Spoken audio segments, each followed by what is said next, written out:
Hi, and welcome to Long Lost Friends. I'm Andrea Goyan. And I'm Elizabeth Eve King. Today, we're thrilled to be talking again to writer Elizabeth Bear. Elizabeth was born on the same day as Frodo and Bilbo Baggins, but in a different year. She's the Hugo, Sturgeon, Locus, and Astonishing Award-winning author of dozens of novels, over 100 short stories, and a number of essays, nonfiction, and opinion pieces for markets as diverse as Popular Mechanics and the Washington Post. She lives in the Pioneer Valley of Massachusetts with her spouse, writer Scott Lynch. Elizabeth has spoken on futurism at Google, MIT, DARPA's 100-Year Starship Project, and the White House, among others. Welcome, Elizabeth. Hi. Hi. We're so happy to have you join us again, and you can show us another cat. I can. This is Mr. Fafford. Oh, Oh, what a cute face. he is a very pretty boy. He's so cute. Oh, Nice. and he's leaving. And That so was it. happy to leave. That was his Thank you for the cameo. He's ready for his close-up. Now he's going to go wash himself. Yeah, he is one of four. And we also have 2 horses. That is so cool. And as I mentioned before, for those of you who want to see pictures of the horses, you can go onto Instagram. I think you have some of your cats there too, don't you? Yeah, there's general, it's nothing but animal pictures. I'm terrible at self-promotion. I just post pictures of my pets and occasionally garden. Some promotion. And at this stage of your career, it's not like you need to be pimping yourself out. Oh, I think that the way the industry is, you sort of always need to be reminding people that you exist.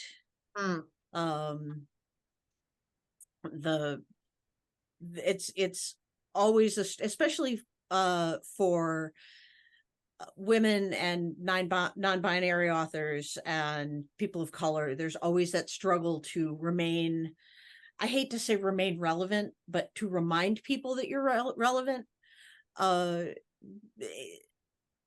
There's a real erasure that goes on, that has gone on for decades.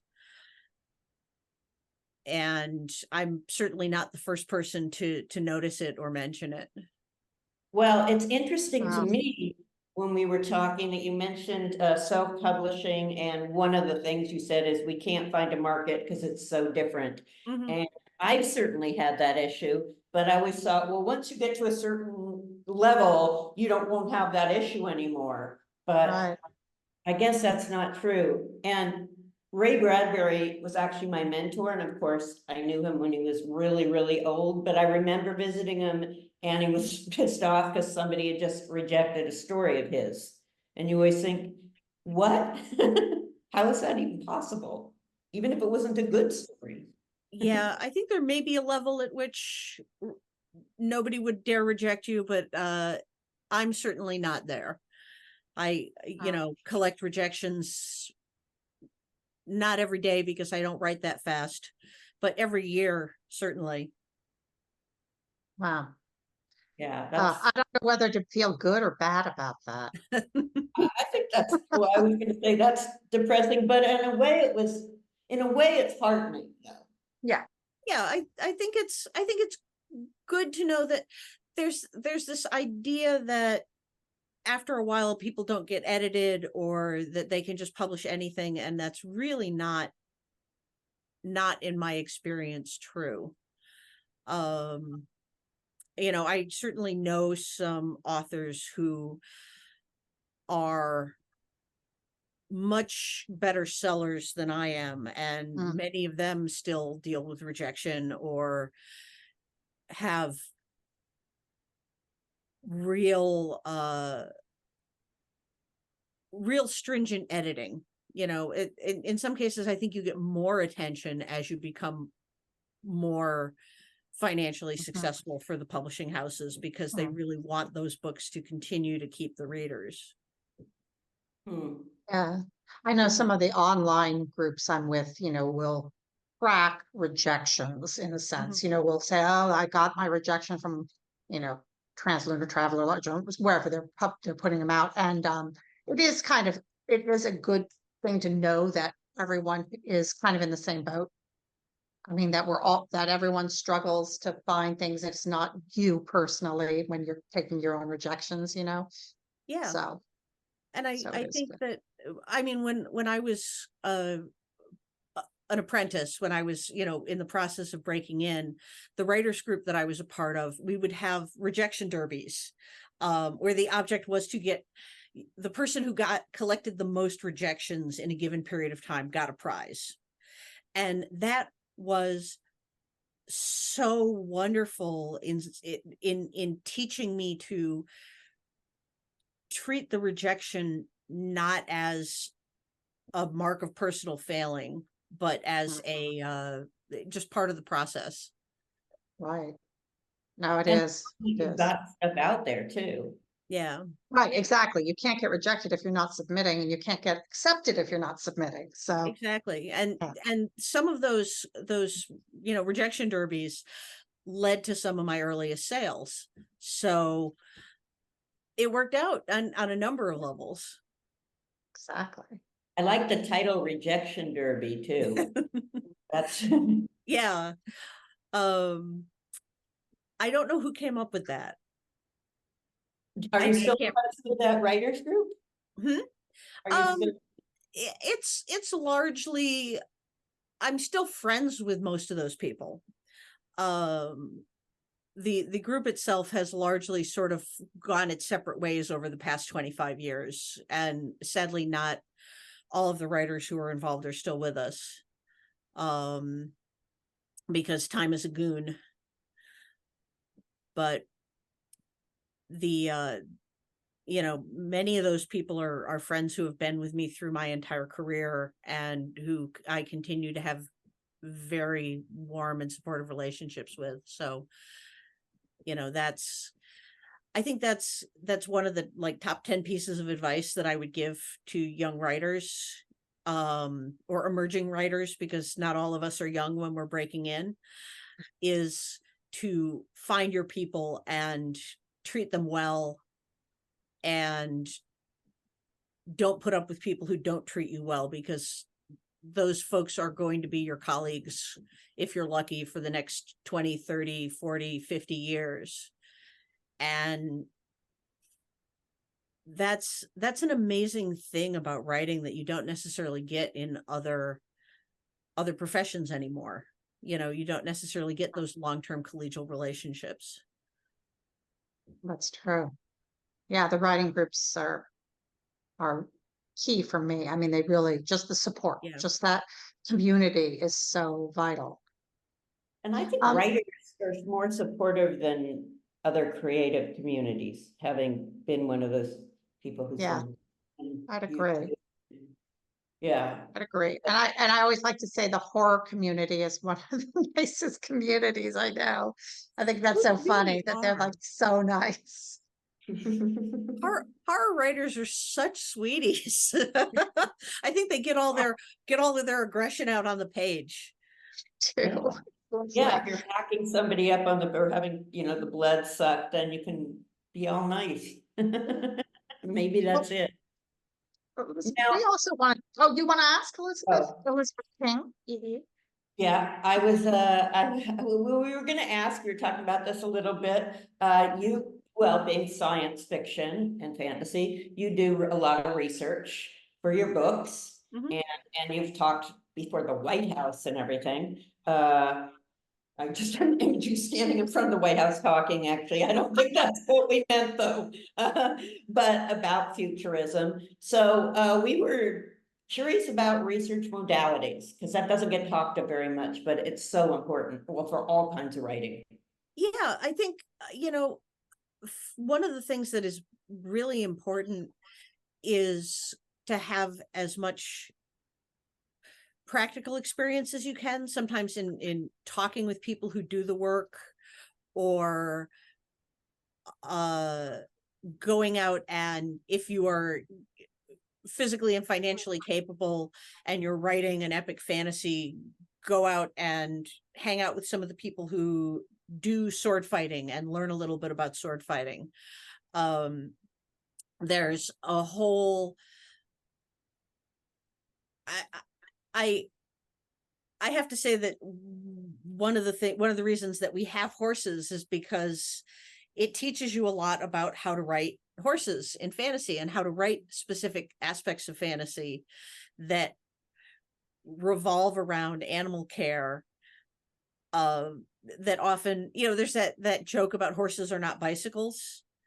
They really aren't bicycles. They have personalities. They have large structural needs that it's easy to forget if you're not familiar with how much work actually goes into caring for a horse. And having that work built into your fantasy novel gives you a real sense of I think palpability to the world, for example. And another thing is that not all research has to be directed. Sometimes if you are just reading a bunch of nonfiction, reading a bunch of science magazines, I try to keep up on like Scientific American and Discover. And ideas are free floating. You don't always necessarily need to know what you're working toward when you're reading, because an idea will catch you off the page and you'll be like, oh yeah, that's the thing that I want to be doing. I've been doing a lot of research lately into bird intelligence, because I'm writing some sort of avian aliens, and I want them to be not humans and humans with funny foreheads, right? I want them to be actually alien.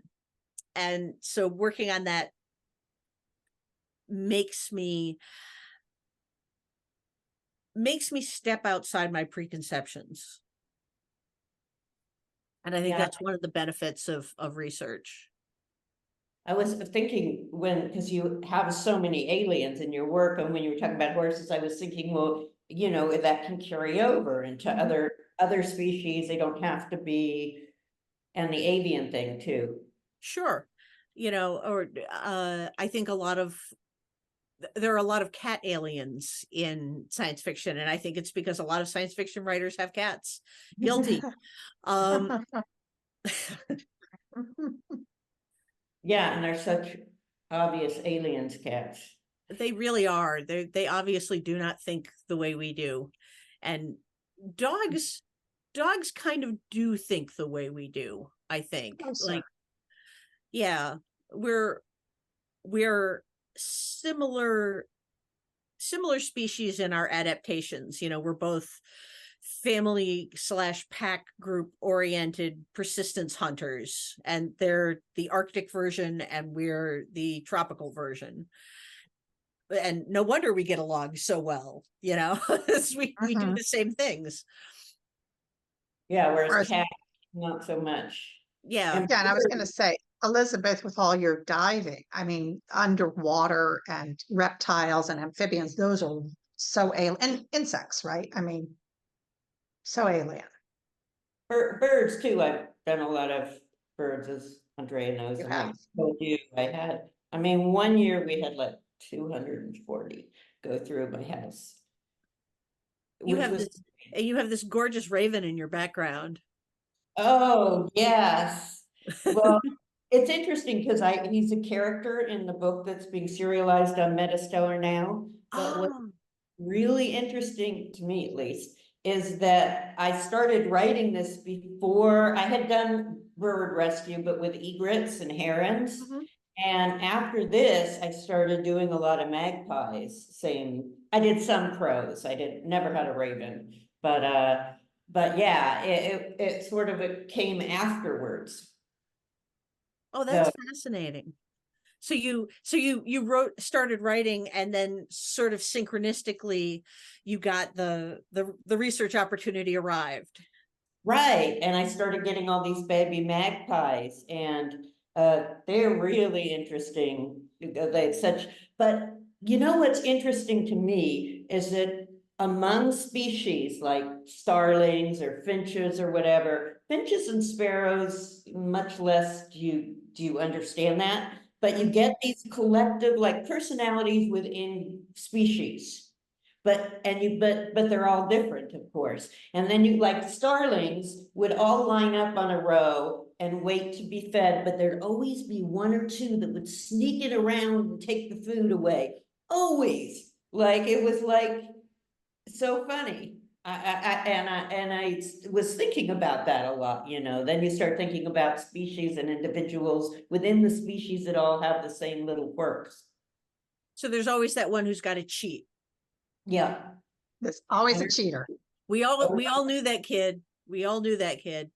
And you know, you have like 16 birds lined up, all being perfectly, and the one is, you know, going in there. Right. Oh no, I haven't been fed. I've never been fed. I've never been fed, which is cats are always like that, right? Definitely. I actually fed everybody a little bit early today so that they would not be attacking me while I'm attempting to talk with you all. Oh man, mine starts somewhere between 2 and 4 in the morning.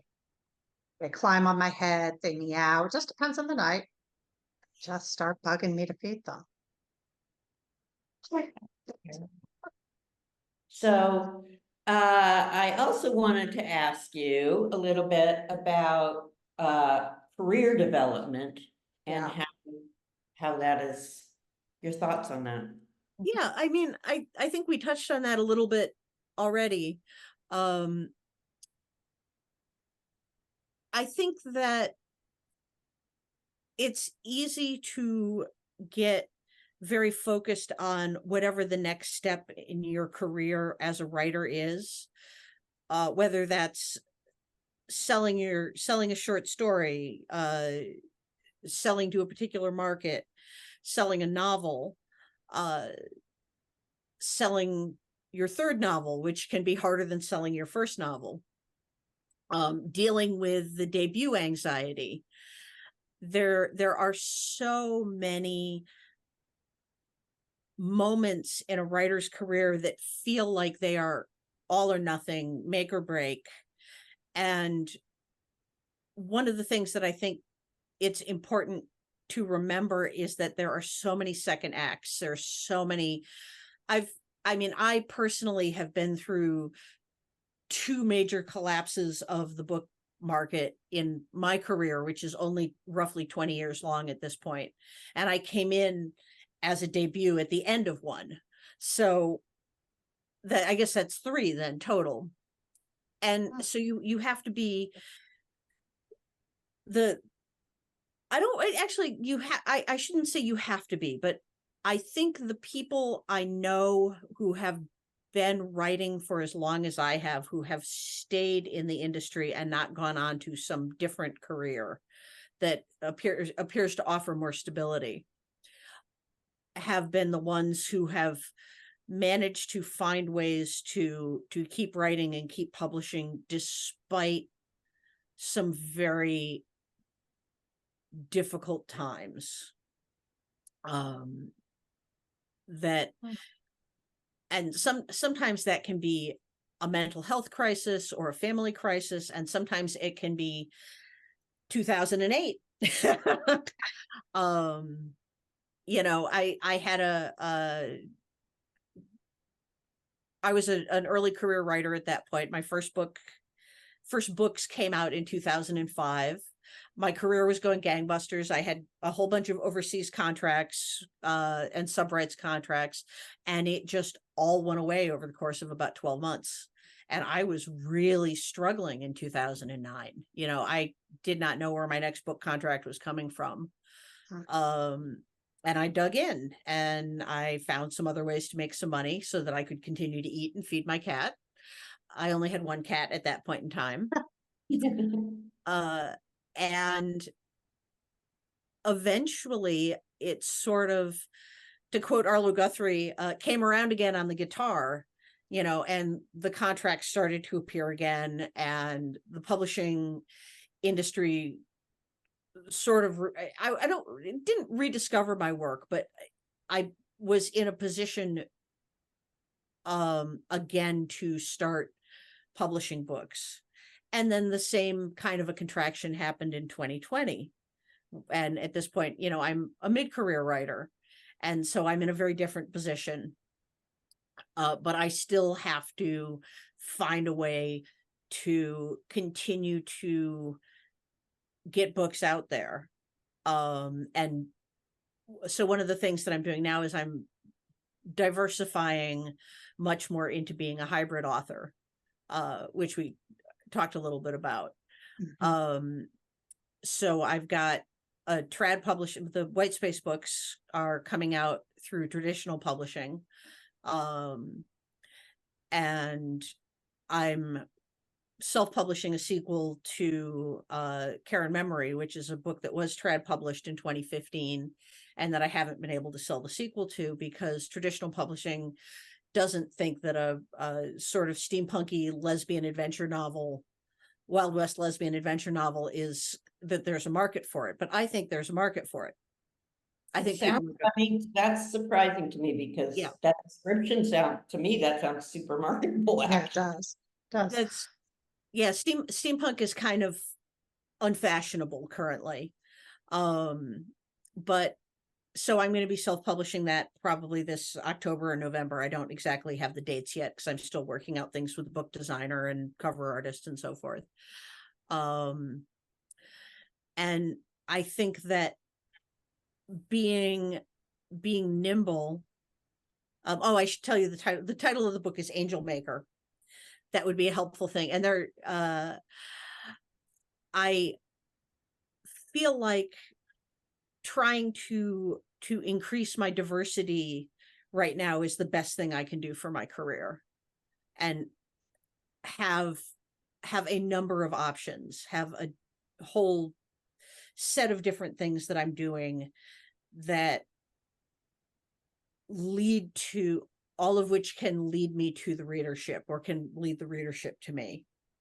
So I have. I was just going to say, how do you juggle all that, Elizabeth? I mean, do you work on different, are you working on several pieces at a time? I mean, how do you make your time work? I often trade off.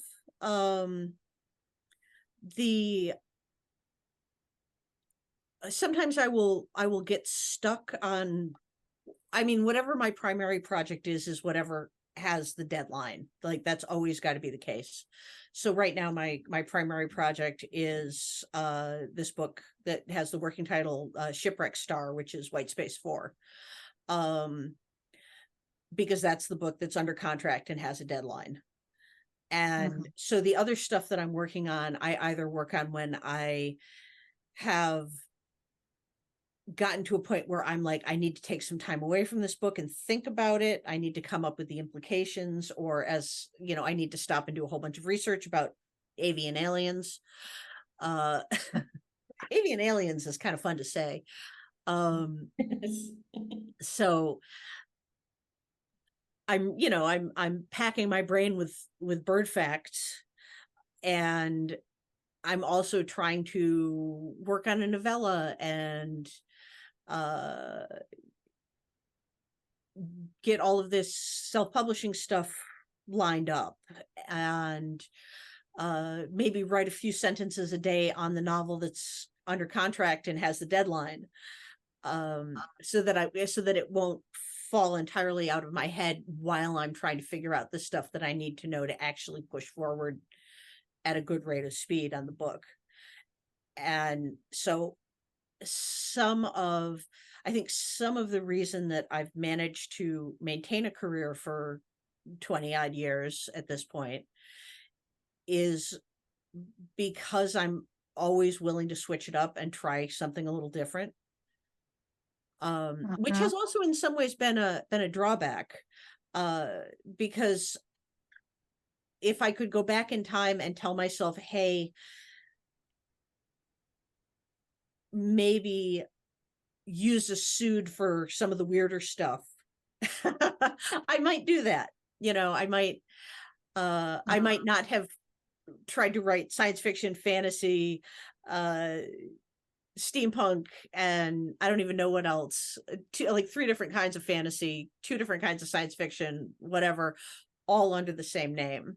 Like that may have been a little overly ambitious, but I'm still here, so maybe it Yeah, I wasn't. mean, it seems like some of the other authors that we've talked to, that things may be changing a little bit in that realm, like you said, with having an ethnic name that's more acceptable now than it used to be. And same thing, I think, with it seems like people can write diverse subjects, and Yeah. but it is scary. I know you're like, okay, but they love my science fiction. Are they going to like my weird literary? You know, if they're going to get mad.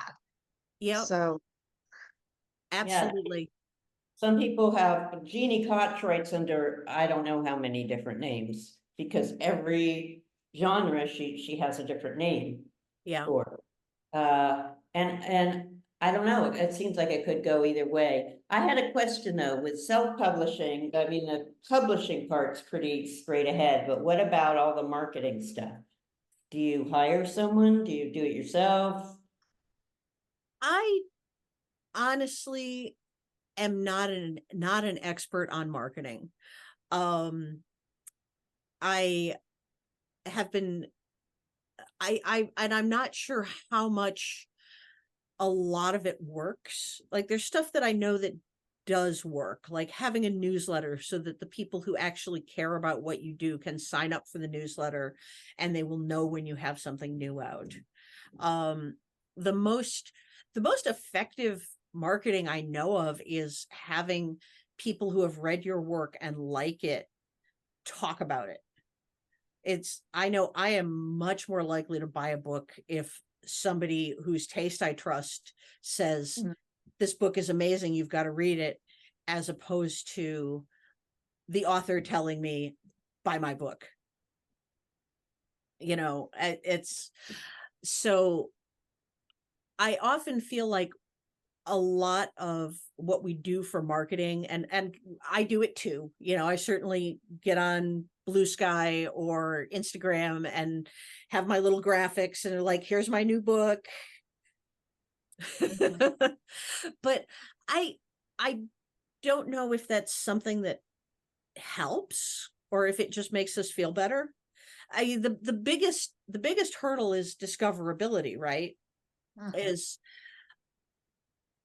the a publisher who I know well once told me that the biggest reason somebody buys any given book is because they have previously read and liked a book by that author. And the second biggest reason they buy a book is because someone they trust said, you've got to read this book. And then everything else, all the other marketing stuff, the blog tours, going on Jon Stewart, if you should be so lucky, with the exception of stuff like the Oprah Book Club, because that's just 1 million guaranteed sales right there. All of that is way down the list of reasons people buy books. And if you think about it, something like the Oprah Book Club or going on Jon Stewart is that person, that famous person saying, I read this book and liked it. So yeah, I was going to say, if anyone had an answer for how to market something, it would be more successful all the time. I think it's such a crapshoot a lot of the time. yeah. So, And a lot of it is just, you know, so often I've certainly done it. I just found out that there's going to be there's a novella and is going to be a fourth book in Vivian Shaw's Strange Practice series, which I loved. And I just found out yesterday, you know, I hadn't known. And here I am, part of the industry. So how can I expect readers or booksellers to have all of that information in their heads? right. Yeah. Well, there's so much. And There's so especially much. with translation and stuff. I mean, I've been reading a lot of Japanese translations lately, which are, you know, which I just sort of stumbled upon, and then it goes from there. Yeah. And you say, oh, I like this one, I'll read this one. Yep. And then you want to find other stuff by that author or that translator. Exactly. Yeah. So yeah, it's just, and I think it was originally, I got on the trend originally because of a friend recommended this one book, And then I got all these other Japanese authors were recommend, so then I just, then I liked her. And so now, So the key is to have lots of friends, yes, Yes. of Lots of friends. well-read friends. well-read friends who can recommend everything. Okay, so this was so much fun. It was really great talking to you. Yeah. I'm excited to read your avian aliens too, because like I say, I've worked with so many birds that I'm fascinated to see what your bird aliens are like. Well, if they're terrible, don't tell me, okay? I won't, I promise. Not to tell Deal. you. Fantastic.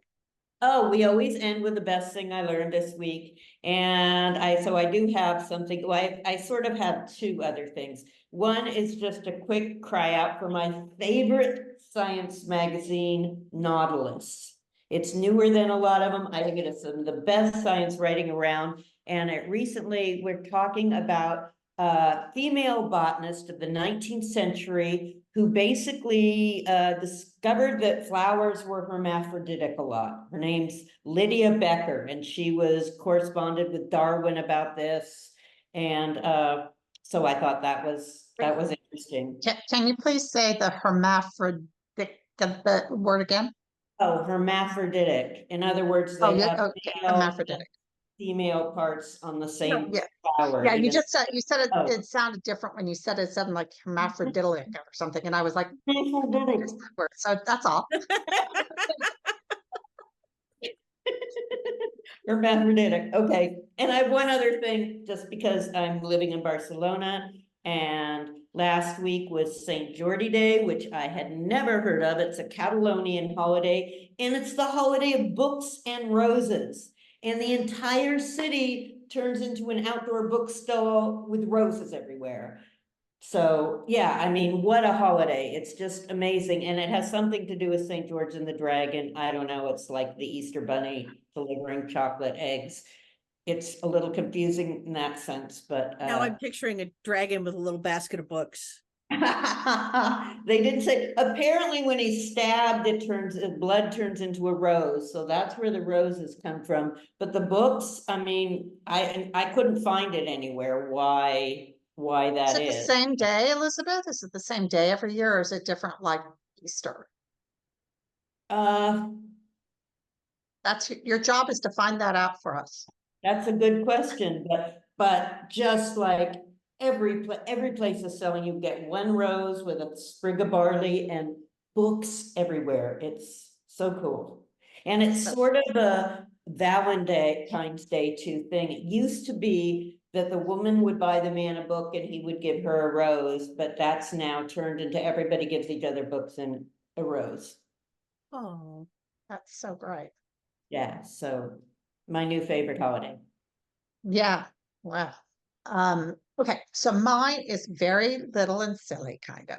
So for some reason on, I think Instagram, I saw pictures of this man named Simon Dell, who's creating these mini shires for mice in his backyard because he didn't want his neighbor's cat to eat them. So he built these things and then he photographs them, and it's like Beatrix Potter without the clothing. And it's adorable and it's a feel good, makes you happy. So I'll stick a couple of links below if people want to check it out. It's adorable. Please do. I love adorable things like that. I'm horrible at Yeah. that one. I can waste, I don't know if it's wasting time, but It's not wasted love time. No, So now, Elizabeth, good. well, because I've been doing all this research on avian intelligence, I read a book called and now I've completely forgotten the title. No, I hate a most remarkable creature. That's what it was.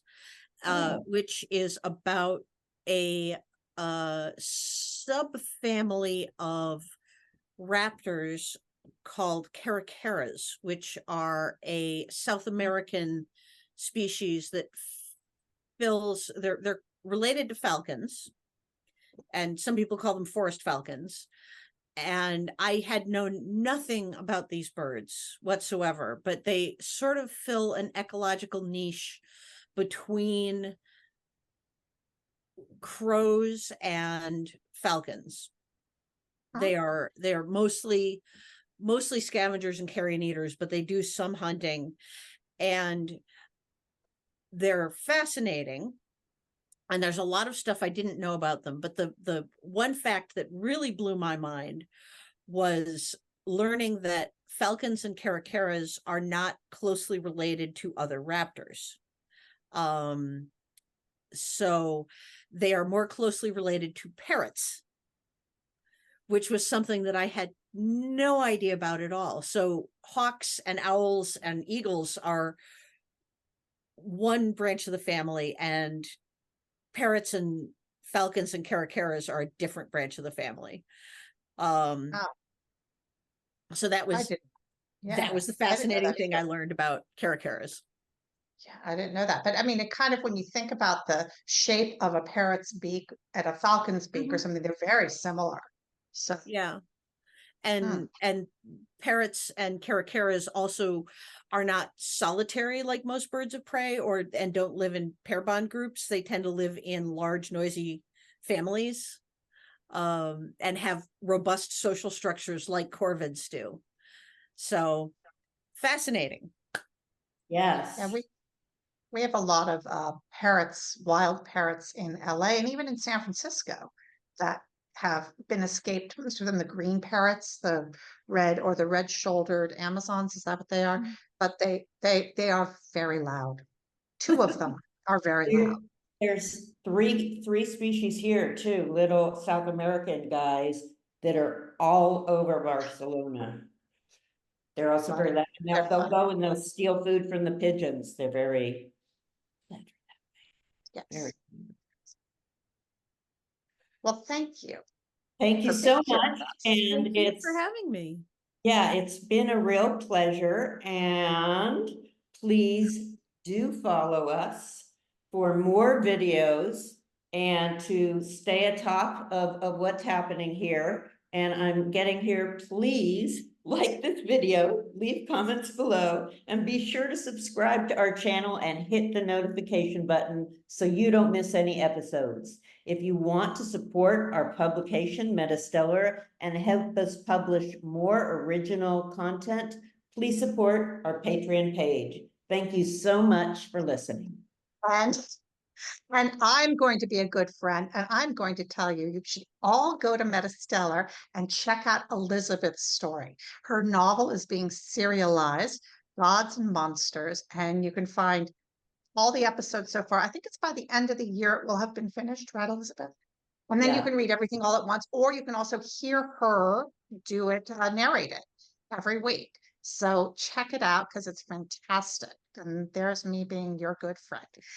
And thank you, Maria Korolov and Alex Korolov. Maria is our producer and the head of Metastellar and the editor.